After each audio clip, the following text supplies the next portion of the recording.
Hey JChem, we are coming back at you with something called empirical formula. Now what this is going to do is apply our knowledge of percent composition, something we already know how to find, and it can help us figure out exactly what is the simplest whole number ratio of each element in a chemical formula. So we'll get there. Let's do it. If we look at empirical molecular formulas, first of all, a pure compound always has the same elements that are combining, all right? So H2O water is always 2 hydrogen for every oxygen. And that means that by weight, those guys or those atoms are found in the same proportions by weight. In fact, when we did percent composition, right, we were really finding percent by weight or mass if you look at it. So for something like ethanol, if we added up the total mass of ethanol and then took individuals like carbon and divided by the total mass, we get about 52% of that compound by mass is carbon and 13% is hydrogen, etc. So that percent by weight or that percent composition is going to help us figure out something we call an empirical formula. An empirical formula is the lowest whole number ratio of the elements found in a molecule. All right, so we can use our idea of percent composition or that to figure out exactly what is the lowest whole number ratio of each element. So say we have an example like this where you have 250 grams of some kind of sample is found to contain this amount. There's about 38 grams of sodium, 19 grams of hydrogen, 29 grams of carbon, and 14 grams of oxygen. If you do your percent composition, you come up with these percents. All right? What we can do is to figure out the empirical formula, which again is the simplest low whole number ratio of each atom to each other atom. All right, we can do that by taking two simple steps. First of all, step one, we are going to convert our percents that we have up here into grams. And to do that, it's very simple. We can just assume that you have a 100-gram sample. So if you have 27.38% sodium, you can assume that that is 27.38 grams of sodium. If you have 1.19% hydrogen, you can assume that you have about 1.19 grams of hydrogen, and so on for carbon and oxygen. Now that step one is done, we can move forward in trying to figure out the lowest whole number ratio. And to do that, we need to convert all those new grams into moles, which means we're simply going to go grams to moles, which if you remember using your mole map is simple. You're going to go from mass island to mole island. And to do that, if you look at mass island to mole island, it's going to say to put 1 mole on top and divided by the molar mass on the bottom.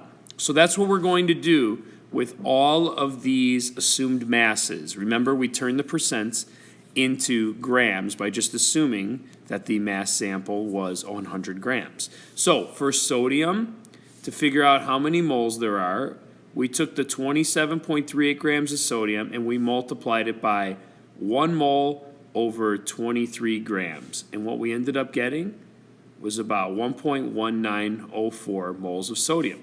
I'm going to do the same for hydrogen. I'm going to take the mass I have and I'm going to divide it by 1 gram of hydrogen because that's its molar mass. And I end up getting this many moles, 1.19 moles of hydrogen. I have 14 grams of carbon. If I divide by the molar mass of carbon, which is 12, I end up getting about 1.19 moles of carbon. And then for oxygen, I have 57 grams, and I know that 1 oxygen atom is 16 grams if you have a mole of it. That's its molar mass. And that ends up giving me this amount, 3.57 moles of oxygen. Now, I did step 2. I converted my grams to moles. The final step is to find the ratio to each other. So what you do, and even though this looks complex or complicated, it's actually very simple. You're going to look for, in all of these different masses, all right, or moles I should say, which one is the lowest. So out of all of them, 1.19 is the lowest, and it shows up in a couple of them. But that's good. What we're going to do is take that lowest amount of moles, whichever one it is, and we're going to divide them all by that lowest amount, 1.19 divided by 1.19 divided by 1.19. When you do that, you get almost exactly 1 for sodium, almost exactly 1 for hydrogen, almost exactly 1 for carbon. And when you divide 3.57.2 divided by 1.19, again, you almost get exactly 3 oxygen. What do those whole numbers mean? That tells you how many are in each, or how many of each are in the compound. So for sodium, there's only 1, so we write Na. For hydrogen, there's only 1, so we write H. For carbon, there's only 1, so we write C.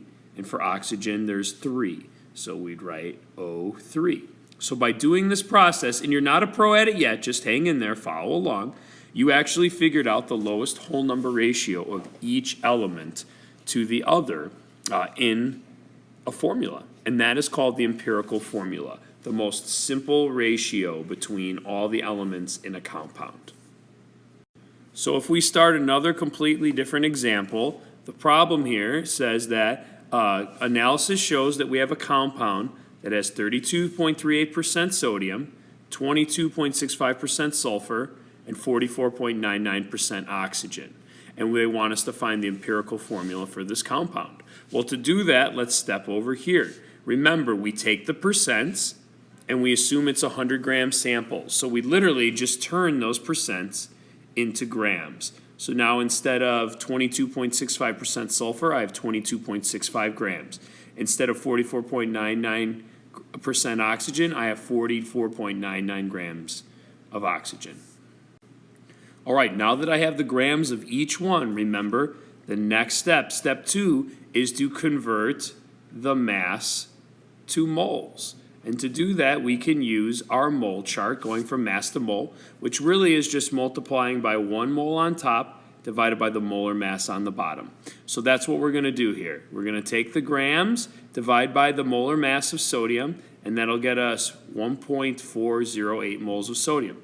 If I take this sulfur, 22.65 grams, and I divide it by the 32 grams, which is its molar mass off the periodic table, I end up getting 0.708 moles of sulfur.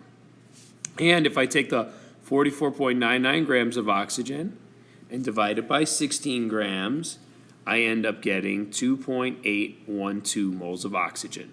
Now remember, once you get those moles, you want to look for which of those moles is the smallest amount. And in this case, the winner is 0.708. So what you're going to do is divide all of these guys by 0.708. And that's what happens right on this sheet. I'll box that in. All these guys are divided by 0.708.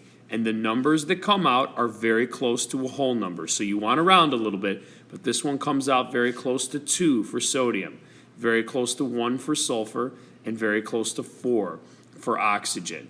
So what do you end up getting? You end up getting the 2 for sodium, so that means there's 2 sodiums in this empirical formula, 1 sulfur, and 4 oxygen. And that's why Na2SO4 is the answer that comes out.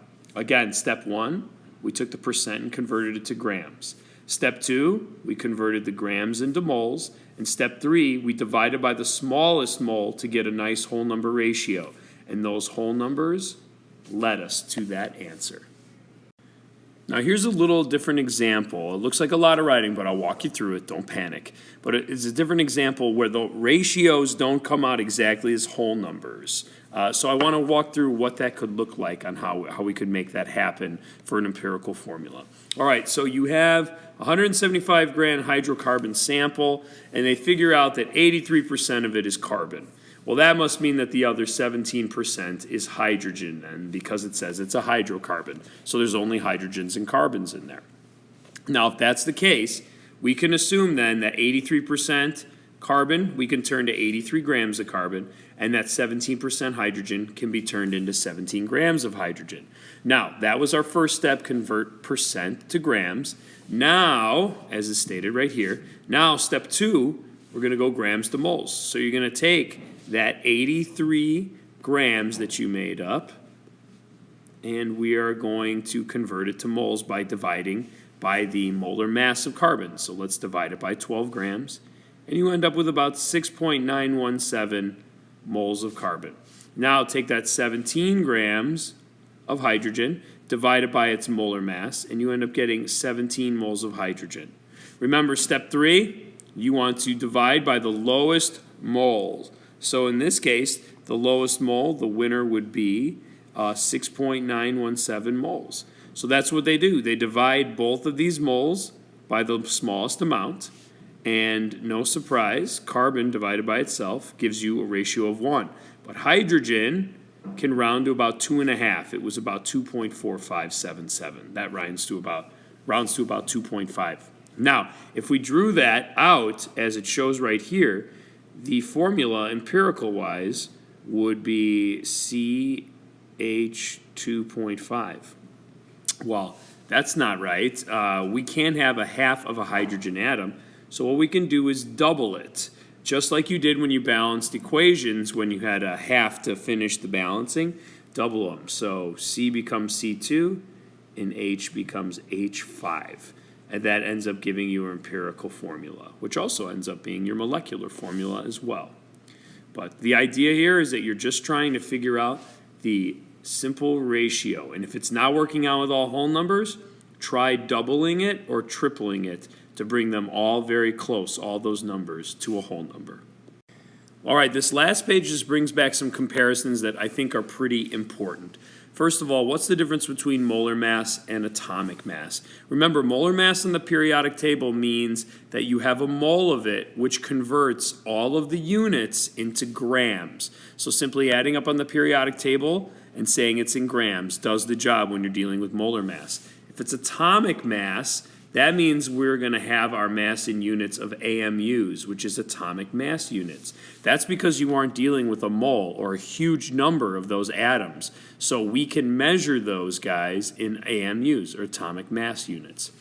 Remember the percent composition, where a lot of these problems start off, you have a percent of each element. Where did that come from? It came from the part of the compound divided by the whole mass times 100%, and that gives you it. Remember, that's important because in order to find the empirical formula, you're always going to take your percent and convert it to grams. Then you're going to take your grams and convert it to moles, and then take the smallest amount of moles and divide it into all the other moles to get your ratio.